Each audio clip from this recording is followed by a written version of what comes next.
A porta abriu completamente. Não havia ninguém. Claro que não havia ninguém menos. Era que a parte racional do cérebro de Sarah disse, com aquela voz firme e levemente condescendente que a razão usa quando tenta recuperar o controle de uma situação que já escapou das suas mãos.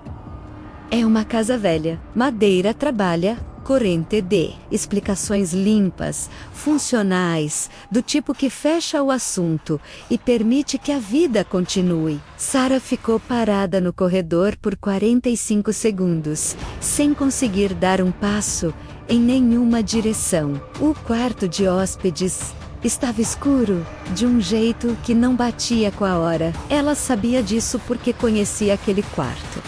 Havia entrado nele dezenas de vezes, desde junho. Havia colocado lá as caixas que ainda não havia desempacotado. Havia verificado a janela na semana passada por causa da previsão de chuva. Era um quarto voltado para o leste, com uma janela grande e cortinas finas que deixavam passar luz demais nas manhãs de sol. Tanto que ela e Daniela haviam cogitado usar o quarto como escritório exatamente por causa disso. Às 9 horas da manhã, com um céu coberto, mas ainda assim com toda a luminosidade difusa de uma manhã de novembro, aquele quarto deveria ter luz suficiente para ver cada canto. Otina. A escuridão dentro do quarto tinha uma textura que Sarah não sabia como descrever. Não era a escuridão de um cômodo com as cortinas fechadas, que é uma escuridão uniforme e passiva. Era uma escuridão com volume, com profundidade, como se o quarto fosse maior por dentro do que deveria ser, como se houvesse um espaço além do espaço que ela conhecia, uma extensão do cômodo que não aparecia na planta do imóvel e que não obedecia às mesmas regras de luz e geometria que o resto da casa. Ela virou para o espelho. No reflexo, o quarto continuava aberto e escuro, mas a forma que ela havia visto antes, menos aquela sugestão de volume no fundo da escuridão, havia se movido. Estava mais perto da porta. Sarah fez a única coisa que fazia sentido. Fechou a porta do quarto de hóspedes, foi para a cozinha, pegou o celular e ligou para Daniel. Ele atendeu no terceiro toque, com a voz levemente distraída de quem está num intervalo de evento e tem meio pensamento ainda na sala de conferências. Oi. Tudo bem? A porta do quarto de hóspedes abriu sozinha. Menos ela, disse. Havia escolhido essa formulação com cuidado, descartando as outras versões. Tem algo no quarto. O espelho está mostrando coisas que não existem. Estou com medo de uma escuridão que não deveria estar lá. Porque essas versões soavam como o início de uma conversa que ela não estava pronta para ter. O trinco, Daniel disse, sem hesitar. Já falei que aquele trinco não pega direito. Você tem que levantar a maçaneta enquanto fecha. Senão, eu sei como fechar a porta, Daniel. Uma pausa curta. Aconteceu mais alguma coisa? O espelho estava mostrando o quarto aberto quando o quarto estava fechado. Havia algo dentro da escuridão. Os passos no corredor. A figueira que não se move com o vento. Não, ela disse. Só queria avisar que estou bem. Claro que está bem menos, ele disse, com aquela leveza que às vezes era confortante e às vezes parecia uma recusa de levar as coisas a sério. Liga mais tarde, vou entrar de novo agora. Claro.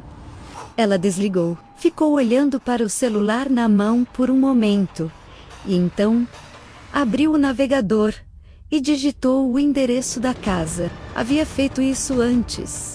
Em julho, numa tarde de tédio, havia pesquisado o endereço com a curiosidade casual de quem quer saber um pouco mais sobre onde está vivendo. Tinha encontrado pouca coisa. O imóvel aparecia em alguns sites de registro histórico do bairro, como parte de um conjunto de casas construídas entre 1942 e 1948. Havia uma foto em preto e branco de 1955, mostrando a rua com as casas enfileiradas e as figueiras requém-plantadas nos quintais. Havia o registro da prefeitura com as informações básicas de metragem e ano de construção. Nada sobre quem havia morado lá.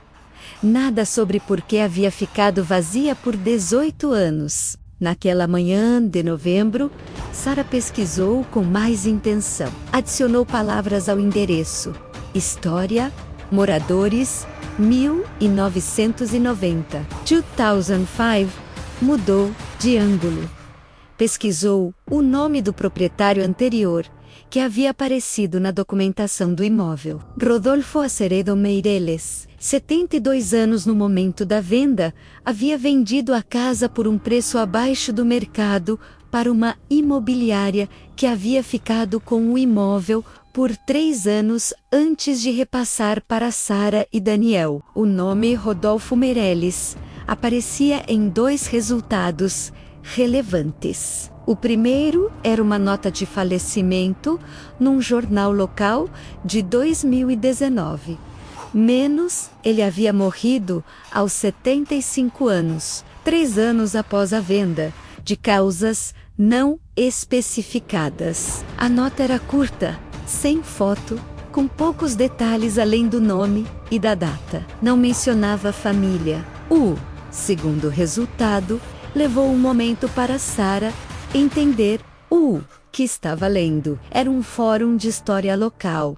O tipo de site com layout dos anos 2000 que ainda existe em algum canto da internet, sustentado pelo esforço solitário de alguém que se importa com coisas que mais ninguém se importa. O post era de 2011, assinado por um usuário chamado Memória, do bairro, e o título era: Alguém sabe o que aconteceu na casa da rua Corifeu 414? O endereço era o dela. Sara colocou o celular na bancada, foi buscar o carregador, plugou menos a bateria. Estava em 34% e ela teve o pensamento repentino e irracional de que não queria que o celular descarregasse naquele momento específico, e então voltou a ler. O post era longo e mal escrito, com aquela qualidade de texto produzido por alguém que está tentando organizar memórias fragmentadas e não tem certeza de quanto pode dizer. O usuário Memória, do bairro, descrevia ter crescido no bairro durante as décadas do 80 e 90 e dizia que a casa do 414 havia sido habitada por uma família até meados dos anos 90. Ele não sabia o nome da família. Lembrava vagamente de uma mulher de Marra-Ideide que cuidava do quintal e às vezes acenava pela janela, e de que em algum momento essa mulher havia sumido e a casa havia ficado vazia. O que o havia motivado a criar o post, dizia ele, era uma conversa recente com um vizinho antigo que havia mencionado, de passagem, que a casa havia sido lacrada pela prefeitura por um tempo, sem especificar por que ou quando o lacre havia sido removido. Havia 4 respostas no post. 3 eram inúteis. O tipo de comentário de fórum que não acrescenta nada, além de não sei, mas tenho curiosidade e alguém deveria pesquisar isso. A 4ª resposta, postada 2 dias depois do post original por um usuário sem histórico no fórum que havia criado,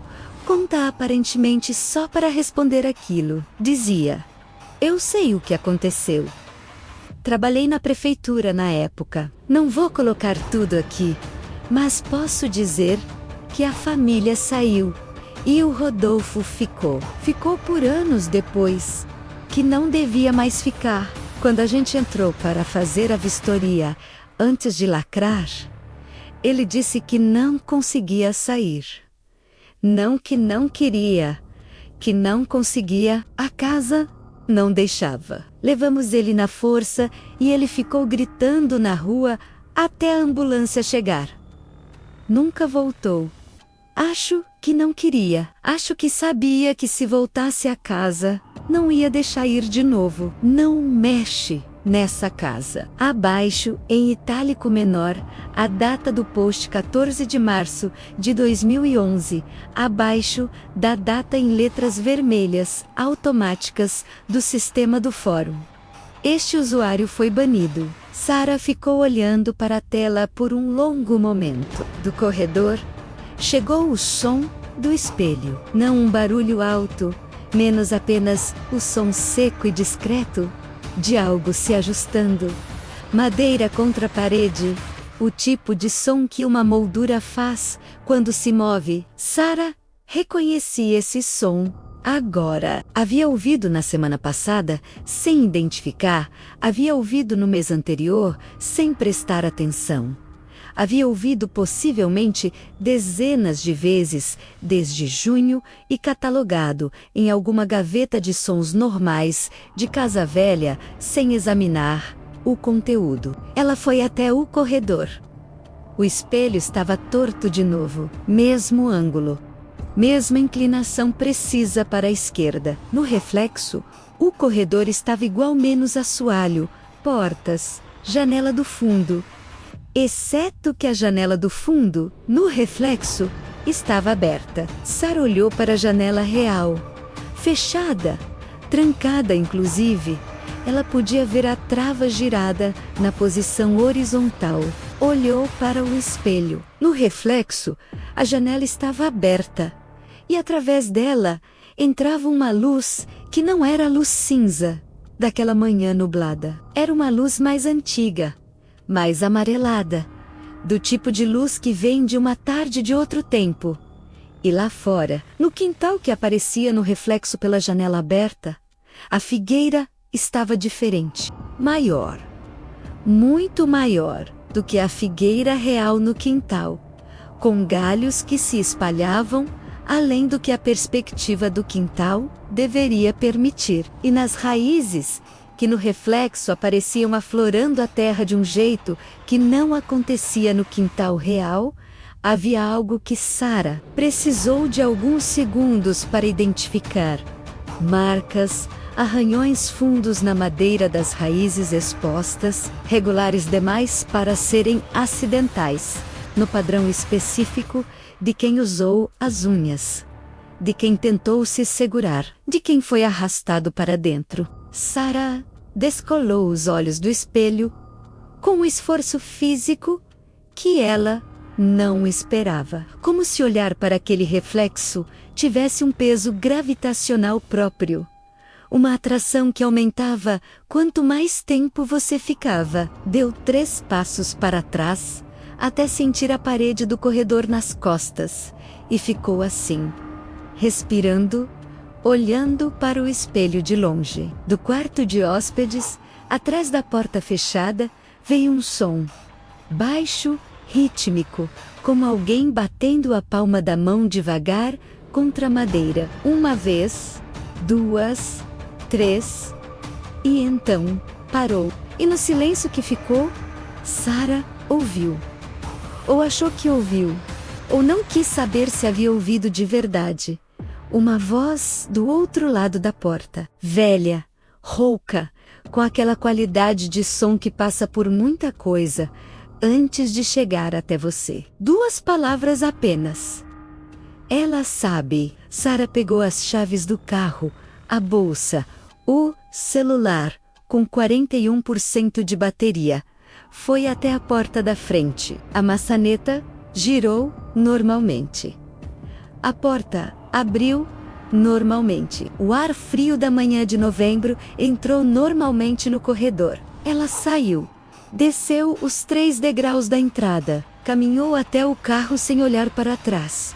Uma decisão consciente, deliberada, porque havia uma parte dela que sabia, com aquela certeza irracional, que às vezes é a mais confiável de todas, que se olhasse para trás, veria algo na janela, e se visse algo na janela, não teria certeza de que conseguiria continuar andando. Entrou no carro, ligou o motor, e só então, no retrovisor, olhou no segundo andar, que a planta do imóvel não registrava, que Sara nunca havia notado existir, que ela agora olhava e compreendia que havia estado lá o tempo todo, e ela nunca havia olhado para cima o suficiente para ver.